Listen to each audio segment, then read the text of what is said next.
जय हिंद। तो चलिए आज समझते हैं हम खनिज लवणों के बारे में। सबसे पहले हम खनिजों के बारे में देखेंगे कि भोजन से हमें कौन कौन से खनिज प्राप्त होते हैं, इनका क्या क्या महत्व है हमारे शरीर के लिए। तो सबसे पहले देखिएगा लौह, इसे हम फेरियम भी कहते हैं, इसका प्रतीक चिन्ह है Fe, फेरियम। तो सबसे पहले देखिएगा जो हमारा रक्त होता है उसका लाल रंग किसके कारण होता है? हीमोग्लोबिन के कारण। जो हमारा रक्त है उसका लाल रंग किसके कारण होता है? हीमोग्लोबिन वर्णक के कारण होता है। और हीमोग्लोबिन वर्णक किससे मिलकर बना होता है? लौह तत्व से मिलकर बना होता है। अब आगे देखिए, सामान्य मनुष्य को प्रतिदिन 20 ग्राम लौह तत्व की आवश्यकता होती है। कितने ग्राम लौह तत्व की आवश्यकता होती है?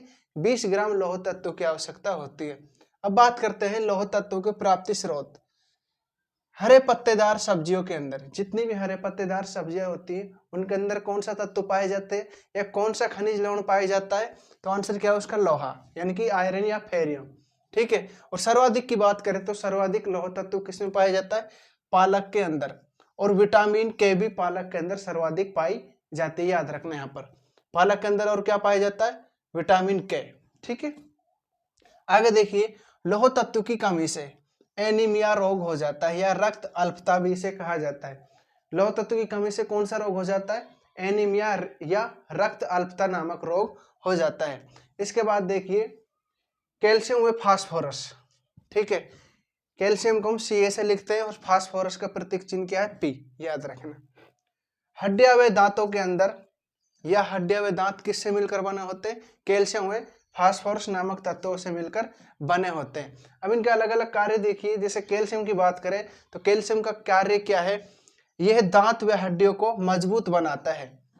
हमारे शरीर में दांत और हड्डियों को मजबूत कौन बनाता है? तो आंसर क्या है उसका? कैल्शियम। जबकि फास्फोरस तत्व हड्डियों को सुरक्षा प्रदान करता है। ठीक है, यानी कि हमारी हड्डियां और दांत किससे मिलकर बने होते हैं? कैल्शियम व फास्फोरस से मिलकर बने होते हैं। कैल्शियम का कार्य क्या है? हड्डियों व दांतों को मजबूत बनाना है। जबकि फास्फोरस का कार्य क्या है? हड्डियों व दांतों को सुरक्षा प्रदान करना होता है। आगे देखिए, हड्डियों व दांतों में सफेद फास्फोरस होता है। हमारी हड्डियों और दांतों में कैसा कलर का फास्फोरस होता है? सफेद कलर का फास्फोरस होता है, जिसके कारण हड्डियों व दांतों का रंग कैसा होता है? सफेद होता है। आगे देखिए, माचिस की तीलियों के अंदर, बहुत इंपॉर्टेंट क्वेश्चन है, पूछा जा चुका है। माचिस की तीलियों के अंदर कैसा फास्फोरस भरा होता है?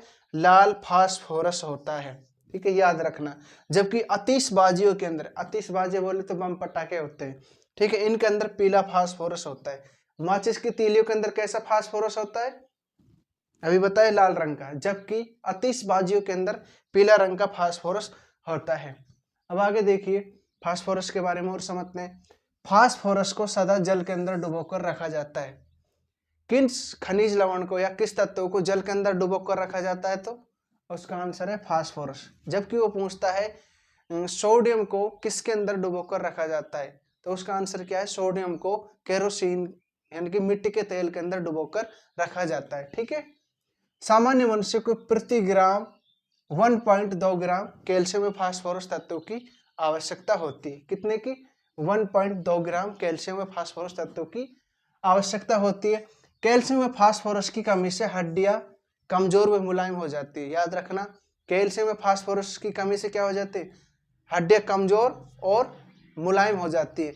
और यहाँ पर एक चीज याद रखना, यदि वो विटामिन की पूछे, किस विटामिन की कमी से हड्डियां कमजोर व मुलायम हो जाती है, तो विटामिन डी की कमी से भी ये लक्षण देखने को मिलते हैं कि हड्डियां कमजोर और मुलायम पड़ जाती है विटामिन डी की कमी से। और कैल्शियम व फास्फोरस की कमी से भी हड्डियां कमजोर और मुलायम हो जाती हैं।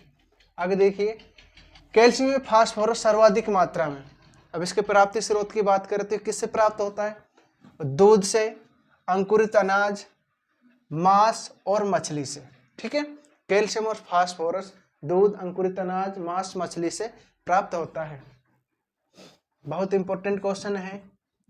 अंडे का बाहरी आवरण और शंख, ये किसके बने होते हैं? ये भी कैल्शियम के ही बने होते हैं, याद रखना।